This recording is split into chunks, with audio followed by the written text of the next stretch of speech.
Folikul neçə dəfə yetişdirib partlada bilərik? Yəni neçə dəfə yetişib partlamalıdır ki, bu pasiyent deyək ki, artıq hamilə qalmır. Adətən 10-12 dəfə. Yəni biz 1 il deyirik də, 1 il müddətində 10-12 dəfə folikul yetişir, partlayır və biz bunu təsbit edirik.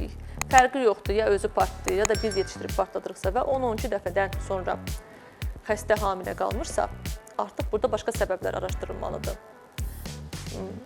Səbəblər nədir? Səbəblər yəni hüceyrə bazında, yumurta səviyyəsində olan bir problem, ya da ki, immunoloji bir səbəblər, yəni bu səbəblər araşdırılmalıdır, ya da ki, direkt birbaşa aşılanma, inseminasiya, ya da ekstrakorporal mayalanmaya qərar verilməlidir. Artıq biz gözümüzlə görürük ki, bu pasiyentin illərdir uşağı olmur. Gözümüzlə görürük ki, bu xəstənin 10-12 dəfə artıq folikulu yetişdi, partladı və hamilə qalmadısa, artıq bu pasiyentə sürəkli müalicə yox, olmaz. Yəni, olsaydı 10-12 dəfə partlamadan olardı.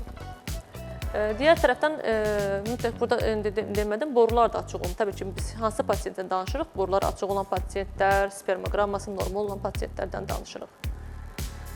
Folikul yetişdirmədə, stimülyasiyada ara verəklər biz adətən 10-12 dəfə məsləhət görürük. Yəni, ondan artıq onsuz da məsləhət görmürük. Artıq 10-12 dəfə folikul yetişdi, partladı, hamilə qalmışsa, boşu-boşuna onu yetişdirmənin də önəmi yoxdur. Bəs folikul yetişir, partlamır ya da yetişmir, dərman da verir, yetişmir. O zaman nə etmək lazımdır? Drilling əməliyyatı, qabıq soyma deyirlər, drilling deyirlər, qabığı qalındır, nazik. Yəni, drilling əməliyyatı adətən artıq icra edilmir. Əvvəllər çox icra edilirdi, özəki polikitoz xəstələrində.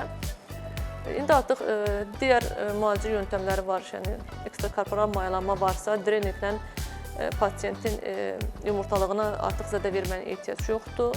Yəni, drilling əməliyyatı məsləhət deyil.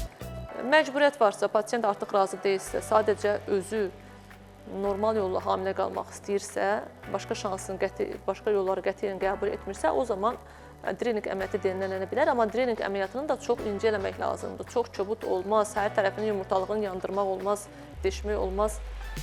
Çünki bu xəstədə də yumurtalıq rezervi azaldırır. Hər yandırma müəyyən qədər yumurtalıq rezervini də azalda bilər. Ona görə polikitoz xəstələri diqqət edin. Özəlliklə qabıq soyma, drilling əməliyyatına qaça-qaça getməyin. 100 ölçün, bir biçin, ondan sonra gedin əməliyyata.